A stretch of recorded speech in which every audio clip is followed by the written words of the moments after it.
Welcome everyone, my name is Amelia and I'm hosting an Amillion Mindset podcast. Today I'm excited to be hosting a truly inspiring and insightful guest. Joining us is Dr. Bernardo Pessoa, a highly experienced medical doctor specialized in general medicine, sports medicine, and integrative approaches to health and longevity. Dr. Pessoa brings a unique perspective to hormonal wellness, performance optimization, and overall well-being, combining rigorous scientific training with a passion for helping people live healthier, more balanced lives. So whether you're curious about hormonal health, performance, aging well, or just want to learn from a thoughtful clinician at the cutting edge of integrative medicine, you're in the right place. Welcome, Dr. Bernardo. Please tell us more about the work that you do. Okay, Amelia, thanks so much for having me. This invitation is a great honor. And thanks for the interest in this topic, because testosterone is a very passionate topic that I can work and talk for hours. Okay, so you need to shut me up if you need.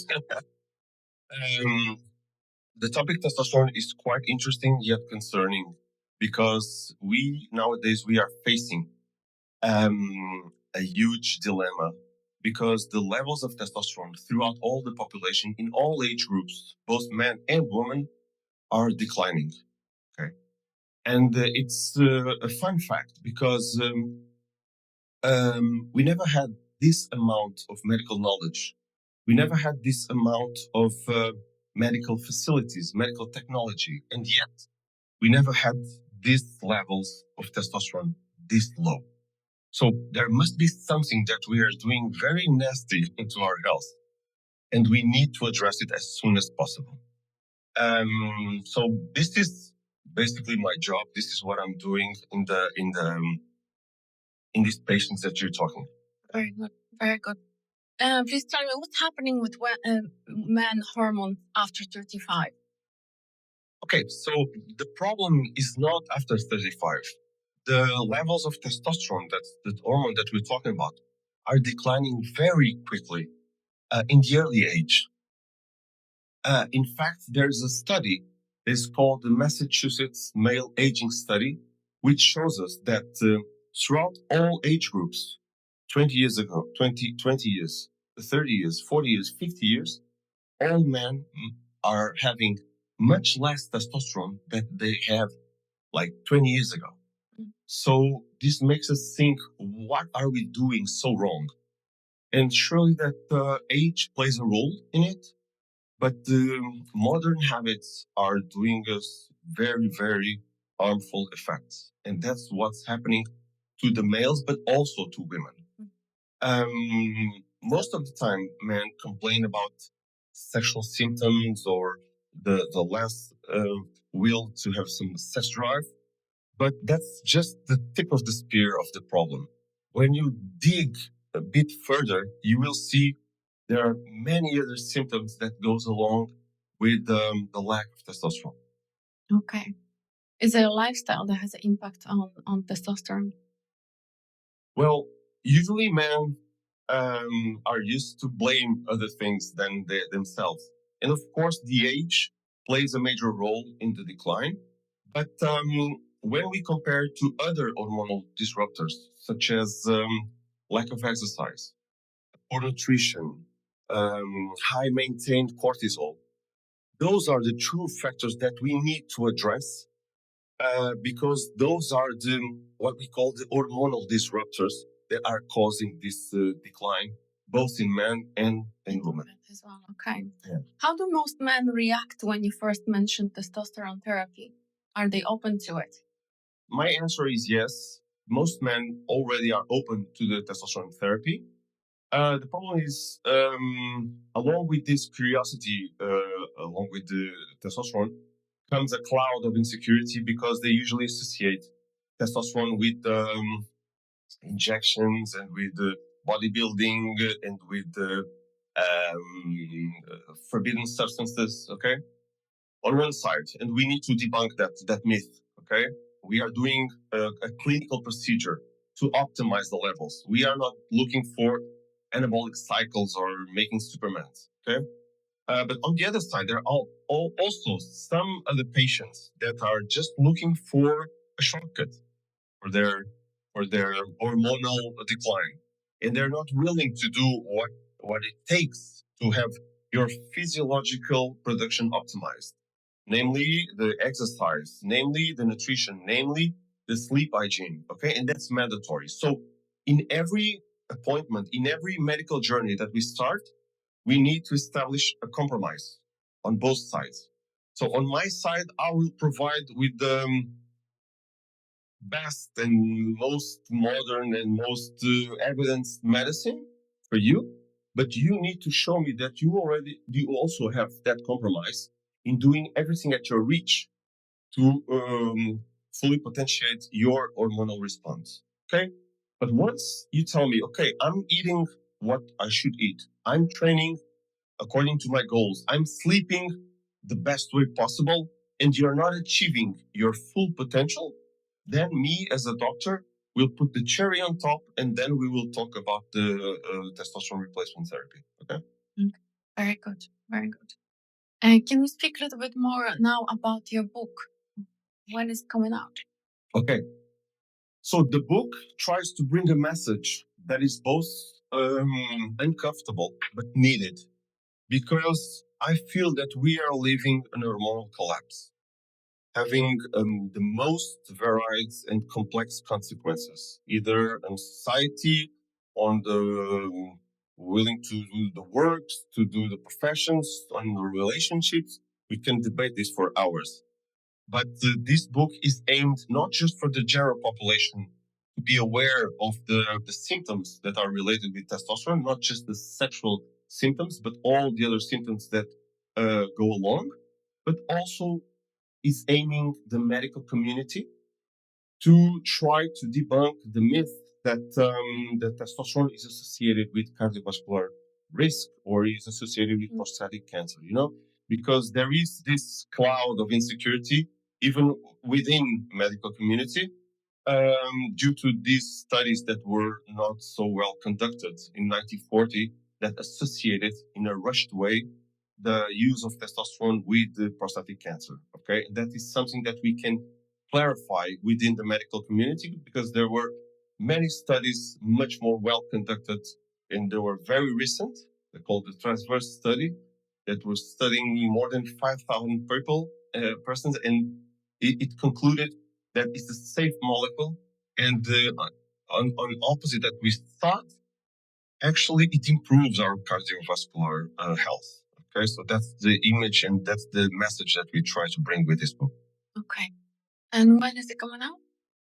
Hopefully June. Okay, so June 26th. Yeah, June 26th. It will be available online, but I'm trying to go through all Portugal to sell it. But in the main bookstores, you will find the book because the editor is the main editor in Portugal, so you won't find any problem. So it will be hard copy as well. Oh yeah. Very good. Okay, perfect. And can you tell us now more about the myths that men believe about testosterone and aging? Yeah.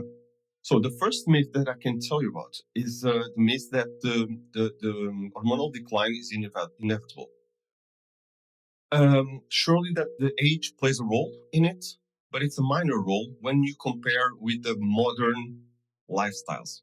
Okay, so we're talking about the lack of sleep, the poor nutrition, the elevated cortisol, maintained elevated cortisol. Those play a huge role in this matter, and we can try to trim the biological age because I usually tell patients that we have two types of clocks. The chronological clock, because you are 35, as you told me, and and that is only depending on our date of birth. Okay, it's you can't do anything about it. But your biological age you can trim, and it will be depending on your daily choices.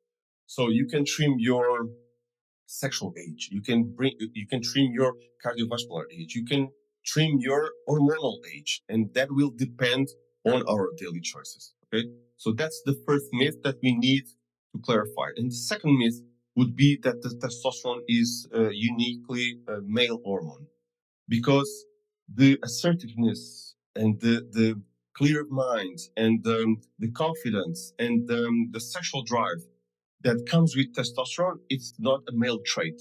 It's a trait that we should all have. Okay, so saying that testosterone is a male hormone is a very simplistic way to approach testosterone. Okay? Very good. Before starting treatment, what habits can boost the testosterone naturally? Yeah. So, as I told you, every time I approach a patient, we need to have a full medical history to know if there's any pathology that is compromising its hormonal balance, but also addressing its daily habits. Because if you don't eat properly, if you're not fueling your body with proper food, you can't expect your body to respond in a good way. If you're not doing a scheduled training process with the weight training, with cardiovascular training, surely that your hormonal age would be much older than you are. Okay, so these are the two main things. And then one other big problem that our society is living is that sleeping is something not good. You know, you need to sleep less to work more, and this is something that is seen by the society as a good thing. Okay, so if you go and take a nap, you are a lazy person, right? Guilt tripping. Exactly. So we need to have metrics to these health pillars. You know, I usually say if you eat at 100% all your macro and micronutrients, if you're training at 100%, and if you're sleeping at 30%, you will be at 30%. Okay? Either your longevity, your quality of life, your energy levels, your sexual drive will be all limited by the least pillar of health that you have. Okay? So those are the things that we need to address before we talk about replacement of testosterone. You know? Do you think men today are holding back their masculine energy? How do hormones affect that? Yeah, more than men, I say that men and women are holding back their energy. Because we need to know that testosterone is not a sexual hormone. It's not a bodybuilding hormone. It's a vitality hormone. We need testosterone as one of the major biological drivers to do the things that we need to do, to have pleasure in life, to have our, sexual drive, to have a better body composition. So, as I told you in the beginning, the consequences of this lowering of the levels of testosterone are bringing many, many consequences. One of them is really, you see a society made out of zombies, because they don't have the will to work. They don't have the will to give pleasure to their wives. They don't have the will to have pleasure with their children, their dogs. You see an apathic society, and that is due also to the hormonal disbalance that we are living in. Wow. Could you give us maybe one case study without names? Is it women who complain? Well, sometimes many of the men that come to my office are brought by their wives, their spouse, their girlfriends. Why? Because their mates, their girlfriends tells us, hey, there's something wrong with my husband. There's something wrong with my boyfriend. I feel like he's disconnected. It's not just the sex drive. Usually the sex symptoms are just the tip of the iceberg. Okay? So I have many of my patients that come to my office complaining of, for instance, brain fog. The brain fog, we usually say it's the difficulty in maintaining concentration on one task. So they lack this amount of concentration needed to do a task, and they say they feel like they are always disconnected with work and with themselves. Once we address an optimal level of testosterone, doing the hormonal optimization, and then eventually doing some replacement of testosterone, exogenous, they come as a different person. And most of the things that they tell me, hey, I feel like I'm back 20 years ago. I feel like I'm myself again. I'm connected again with the person I used to be, and that's very, very gratifying for me. I feel a big pleasure in doing that. Yeah, a big satisfaction because I'm helping, but honestly, it's them that are doing all the job. I'm just showing the way, you know. So I'm very grateful for that. Very good. Thank you so much, Dr. Bernardo, for Welcome. sharing your knowledge. Thank you very much to our listeners, and we will see you soon.